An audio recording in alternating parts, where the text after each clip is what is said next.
ஞானானந்தர் சேலம் பக்கத்தில் ஆட்டையம்பட்டின்னு ஒரு ஊர் இருக்குது. ஆட்டையம்பட்டியில் தான் முதல்ல தமிழ்நாட்டில் இருந்திருக்கார். அங்கேருந்து திருக்கோவிலூர்லேருந்து ஒரு 10 கிலோமீட்டர் கிழக்க சித்தலிங்க மடம்னு ஒரு ஊர் இருக்குது, கிராமம். அதில் சித்தர் லிங்கம் மடம்னு அந்த கோவிலே ஒரு சிவன் கோயில் இருக்குது. அது யாரோ சித்தர் சமாதியாக இருக்கார்.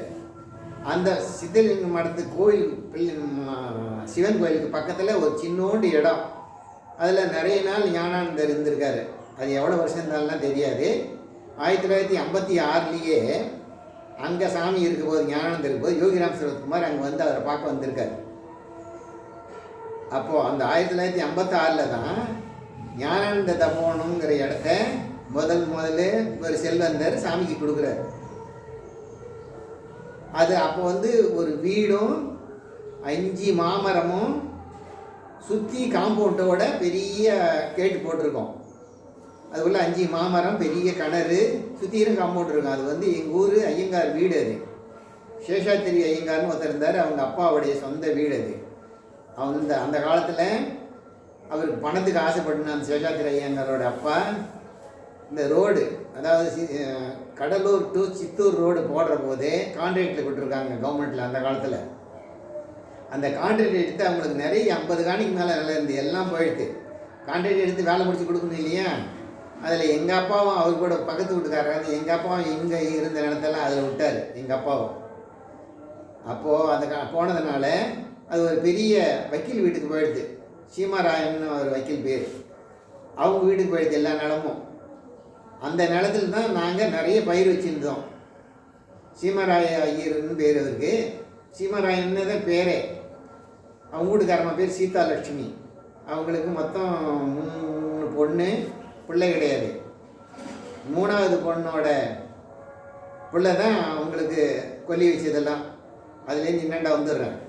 ஞானானந்தர் ஆட்டையம்பட்டிலேருந்து சித்தலிங்க மடம் வந்தார். சித்தலிங்க மடத்துலேருந்து ஞானானந்த போனதுக்கு அந்த செல்வந்தர் எழுதி கொடுத்ததுனால வந்த உடனே பெரிய மாமரம், வடக்கால் பக்கத்தில் இருந்த பெரிய மாமரம்.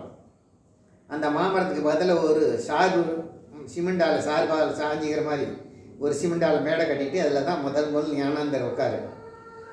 தபோவனத்தில் அவர் வந்து உட்கார்ந்த உடனே முன்னாடி ஒரு பெஞ்சை போட்டுட்டு ஒரு பிள்ளையார் சிலையும் முருகன் சிலையும் வச்சு பெஞ்சு மேலேயே வச்சு பூஜை பண்ணுறாங்க.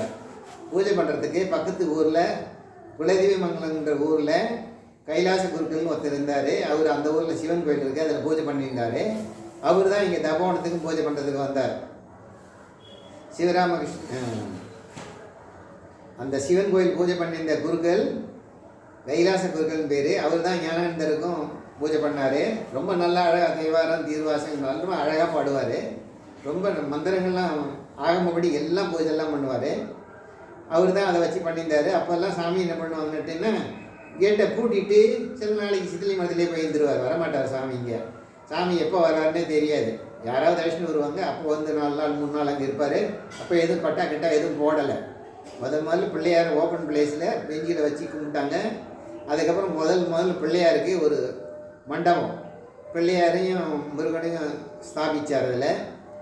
அதுக்கப்புறம் தான் ஒரு கீத்து கொட்டா முதல்ல சாமி தங்கிறதுக்குன்னு போட்டார்.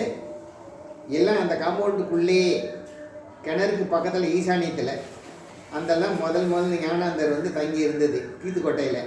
வெளியில் வந்து ஓப்பன் பிளேஸில் இருக்கிற சார்பில் உட்காந்துக்குவார். எல்லோரும் நமஸ்காரம் பண்ணுவாங்க. அருமையாக இருக்கும் நிலம்.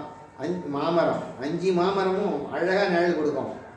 அந்த நிழலில் எல்லோரும் அந்த பக்தர்கள்லாம் அதில் இருப்பாங்க. அது பெருக்கிறதுக்கு யாரோ ஒரு ஆளை வச்சுருப்பாங்க. அது பெருக்கிடுவாங்க. மாமரத்தில் தினம் இலை விழும். அதெல்லாம் தினம் பெருக்கணும், சுத்தப்படுத்தணும். அப்போ எங்கள் ஊர்லேருந்து யாரோ ஒரு அம்மா பெருக்கினாங்கன்னு வச்சுக்கேன். அப்புறம் திரும்பி போயிடுவார். 56லேருந்து வந்தாருன்னா திரும்பி போயிடுவார், வருவார், திரும்பி வருவார். அப்படி தான் நடந்துருந்தது. நம்ம சாமி யோகிராம் சரத்குமார். நம்ம சாமி வந்து 56லேயே பார்க்க வந்திருக்காரு. அதுக்கப்புறம் எங்கள் அப்பா வந்து 59 செத்து போயிட்டார். அதுக்கப்புறம் எங்கள் அண்ணன் என்ன பண்ணார், 59, 60லேயோ 61லேயோ ஒரு பெட்டி கடை வச்சார் அந்த தபோவனத்தில். பெட்டி கடை வச்சுன்னா அப்போ ஒரு 1000 ரூபா கடன் வாங்கி வச்சார். அப்போ தான் நம்ம யோகிராம் சரத்குமார் 59ஓ 60ஓ 61 இருக்கும். அதெல்லாம் எங்களுக்கு தெரியாது. அப்போல்லாம் வெள்ளை வெள்ளையேன்னு சேட்டுங்கெல்லாம் போட்டுக்கிறாங்களே, வேட்டி பைஜாமா அந்தமாரி போட்டுக்கின்னு வருவார். தலைமுடி எல்லாமே கருப்பாக தான் இருந்தது. தாடிகள் தான் கொஞ்சம் கொஞ்சம் வெளுத்து இருந்தது யோகிராம் சுரத்குமாருக்கு. அப்போ வருவார், திடீர்னு வந்து என்ன பண்ணுவார், ஒரு 10 ரூபாயை கொண்டு வந்து கொடுப்பார். அப்போவே 10 ரூபாயை கொடுத்துட்டு சிகரெட் வேணும்னு கேட்பார், தீப்பெட்டி வேணும்னு கேட்பார். அவருக்கு ஹிந்தியில் தான் பேசுவார், நமக்கு தமிழ் தான் தெரியும், வேறு எதுவும் தெரியாது, படிப்பறி இல்லாத மக்கள் நாங்கள்லாம். அப்போது சிகரெட் கேட்ட உடனே அப்போ நிலையில் வாஷிங் ஷோ, சேர்மன்,